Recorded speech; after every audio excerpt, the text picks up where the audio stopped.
সোনারগাঁয়ে নারী কমিশনের কোরআন সুন্নাহ বিরোধী প্রতিবেদনের প্রতিবাদে হেফাজত ইসলামের লিফলেট কর্মসূচি ৩রা মে শনিবার সকাল ৯টায় সরোয়ার্দী উদ্যানে মহাসমাবেশের আহ্বান। সোনারগাঁও থেকে ফারিকুল ইসলামের প্রতিবেদনে বিস্তারিত। আপনি কি প্রবাসে গিয়ে স্বাবলম্বী হতে চান? পূর্বে বুকিংকৃত বিমানের টিকিট পরিবর্তন করতে চান, অথবা ট্যুরিস্ট ভিসার মাধ্যমে এই সুন্দর পৃথিবী ঘুরে দেখার স্বপ্ন দেখছেন? আপনার স্বপ্নকে বাস্তবায়ন করতে A to Z travels and tours আছে আপনার সাথে। ৩রা মে শনিবার সকাল ৯টায় সোহরাওয়ার্দী উদ্যানে হেফাজতের মহাসমাবেশ। কোরআন সুন্নাহ বিরোধী নারী কমিশনের প্রতিবাদে সোনারগাঁওয়ে লিফলেট বিতরণ, কেন্দ্রীয় ও স্থানীয় নেতাদের উপস্থিতি, দিনপ্রেমী জনতার প্রতি মহাসমাবেশে যোগ দেওয়ার আহ্বান জানান। নারী কমিশনের কোরআন সুন্নাহ বিরোধী প্রতিবেদন এবং ইসলাম বিরোধী ষড়যন্ত্রের বিরুদ্ধে প্রতিবাদ জানিয়েছে হেফাজত ইসলাম।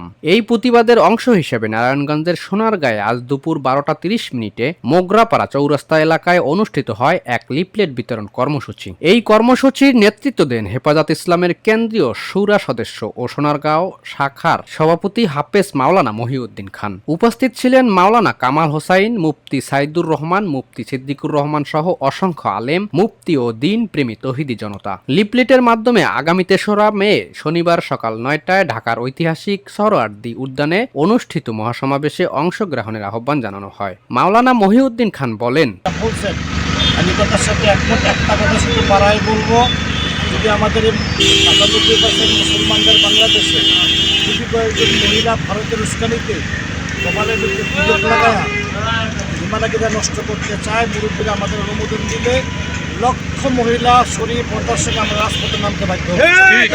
এই মহাসমাবেশ কেবল প্রতিবাদ নয়, এটি কোরআন সুন্নাহর পক্ষে একটি সাহসী অবস্থান। তিনি দেশব্যাপী তৌহিদি জনতাকে সময়মতো উপস্থিত থেকে ইসলামের পক্ষে রুখে দাঁড়ানোর আন্তরিক আহ্বান জানান।